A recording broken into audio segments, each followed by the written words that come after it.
أهلا بكم. اليوم هنغوص في مجموعة أخبار ومقالات من ألجيريا تايمز، تحديدا حول منتصف الأسبوع الثالث من مايو 2025.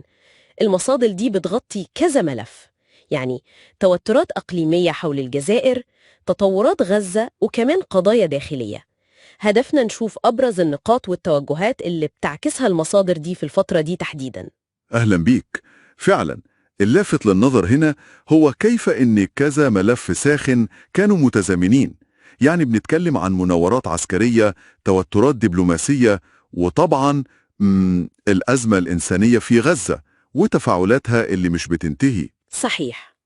طيب، خلينا نبدأ بالتوترات الإقليمية دي. المصادر لفتت نظرنا لإشراف رئيس الأركان الجزائري على تمرين عسكري وبالذخيرة الحية كمان قرب حدود المغرب. التمرين ده واضح إن له رسالة، خصوصا في التوقيت والسياق الإقليمي.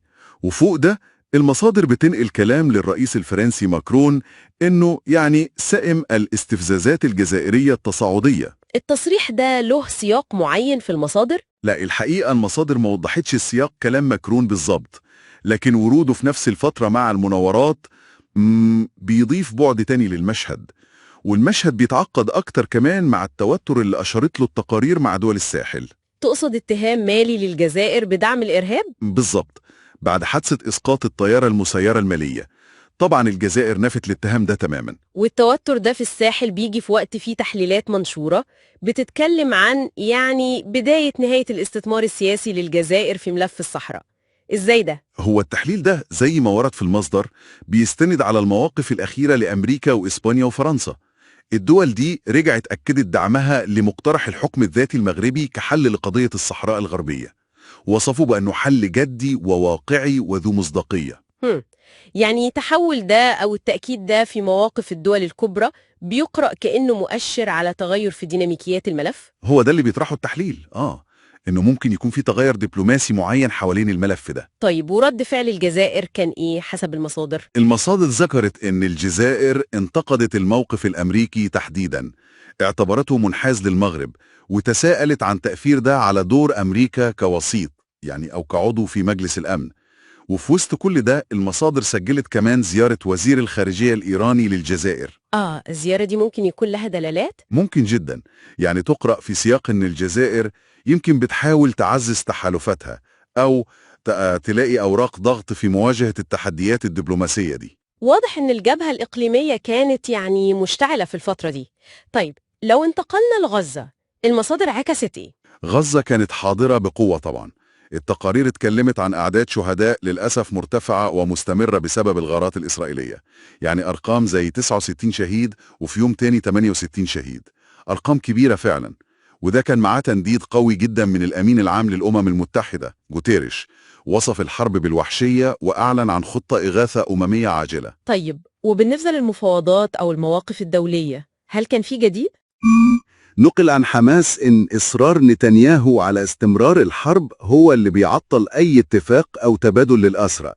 دوليا كان في موجة إدانات لافتة، خصوصا بعد حادثة إطلاق النار الإسرائيلي على وفد دبلوماسي في جنيف. الحادثة دي كان ليها صدى واسع. صحيح. المصادر ذكرت ردود فعل قوية وحتى تهديدات بإجراءات من فرنسا وبريطانيا وكندا لو الحرب ما وقفتش.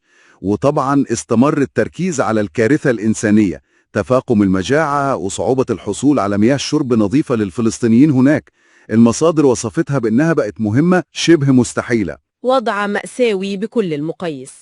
طيب، لو رجعنا للجزائر نفسها، هل كان في قضايا داخلية بارزة في نفس الفترة دي حسب المصادر؟ كان في وإن كان التركيز عليها أقل شوية مقارنة بالملفات الخارجية. مثلا خبر رفض الإفراج المؤقت عن المؤرخ محمد الأمين بلغيث بسبب تصريحات ليه في قناة إماراتية. وكمان كان في جدل حوالين مقترح حكومي لبناء ملاجئ تحسبا لتعبئة عامة. البعض شاف إن ده محاولة لصرف الانتباه عن أزمات تانية. وفي قضية تانية كمان كانت لافتة شوية تم تناولها؟ صحيح. بعض التقارير أشارت لدعوات غريبة شوية للسلطات عشان تمنع دخول النساء للمقابر. الهدف حسب الدعوات دي هو الحد من ظواهر السحر والشعوذة اللي بيقولوا إنها مرتبطة بزيارة المقابر. قضايا متنوعة فعلا. بالظبط. القضايا دي حتى لو تبدو أقل أهمية في التغطية من التوترات الإقليمية أو حرب غزة، لكنها بتدينا لمحة عن جزء من الانشغالات والمشهد الداخلي زي ما رصدته المصادر دي وقتها. إذن لو جمعنا كل الخيوط دي، الصورة التي تتكون معقدة ومتشابكة جدا. جدا. في تداخل واضح بين التوترات الإقليمية اللي بتزيد، خصوصا ملف الصحراء والساحل وعلاقات الجزائر بالقوى الكبرى وفرنسا، وبين تداعيات حرب غزة المستمرة إنسانيا ودوليا، وكل ده ماشي بالتوازي مع قضايا داخلية جزائرية بتثير نقاش وجدل. وفي النهاية يمكن السؤال اللي يفضل معانا للتفكير هو: لو التحليلات دي عن التحولات الدبلوماسية في ملف الصحراء صحيحة، ولو التوترات مع دول الساحل استمرت بالشكل ده، يا ترى إيه ممكن تكون الانعكاسات الاستراتيجية الأبعد مدى على دور الجزائر الإقليمي وعلى استقرار المنطقة كلها؟ نقطة مهمة للمتابعة والتأمل بناء على اللي استعرضناه.